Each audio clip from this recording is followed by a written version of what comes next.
Welcome to Modern Hockey Concepts. This presentation will be available for a players-only community, an attempt to teach modern hockey concepts. We want to learn principles that fit within any system. So even though your coach might have a certain way he wants to play on the forecheck, a certain way he wants to have you track back, these are overarching, wider principles and concepts that will allow you to flourish and play creatively in any system. So what do I mean principles, not systems? So if you look at this image here, the principles of the game, things that happen every time you're on offense, every time you're on defense, and every time you're in transition. The game operates in a certain way with certain patterns that we'll go throughout this presentation. Your system of play, your coach might say run a 1-2-2 forecheck or a 2-1-2 forecheck or play a 1-3-1 in the neutral zone. Those are systems of play, but that doesn't teach you the patterns to look for and to recognize to be an effective, dangerous player in all situations. So again, referring to this image, you can kind of keep this in your head as we go through, but we're going to hammer out and educate you on the wider principles of the game so you can be successful in any individual system that your coach wants to run. So before we get into all that, let's talk about some superiority situations that you're going to look to create on the ice. In the next slide after this, we'll talk about habits, and then we'll get into the principles of play. So, 3 types of superiorities. We'll go top right first, numerical. So this is overloading the opposition in a small space.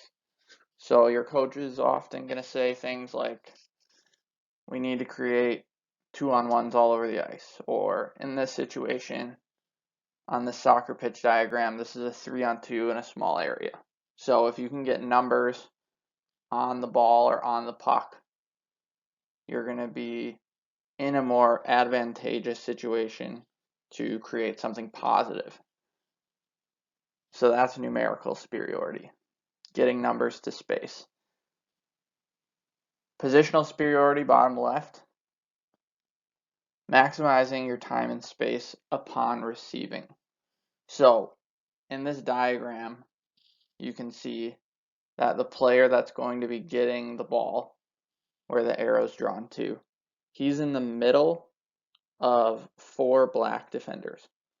So the part to focus on here is that he's directly in the middle of all 4. He's not favoring closer to one or another.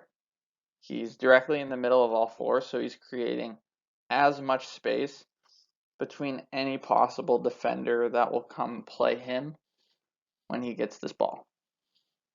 And then the other benefit to doing that is you're now putting yourself in charge upon receiving the puck as to where you want to go next, which player you want to attack. So now you can create different 2-on-1s based on where you want to go upon first touch. So as soon as this puck hits your stick, you can start working back towards this player in the top left. You can start working forward and seeing which one of these 2 players comes to you, and then playing a 2-on-1 off of that, either to this player on the wide side or this player in the middle. So positional superiority, making sure you're in the middle of the bubble so you have as much time and space as possible when you get the puck. And then we have qualitative. So in the bottom right, this is a 1-on-1 situation. You might not think this is an advantage because it's even numbers, right? But we want to be aware of the other team's players. And if we're at higher levels and we're doing scouting reports, we want to know who their weakest defenders are if we're a good forward. And if we find ourselves looking at the scouting report, or your coach says, hey, number 2 on the other team is a defenseman, he doesn't skate well, he doesn't open up well to his left. If you're one-on-one against him, maybe look to exploit that. So qualitative superiority is understanding that you might be a better player than the defender that's one-on-one against you.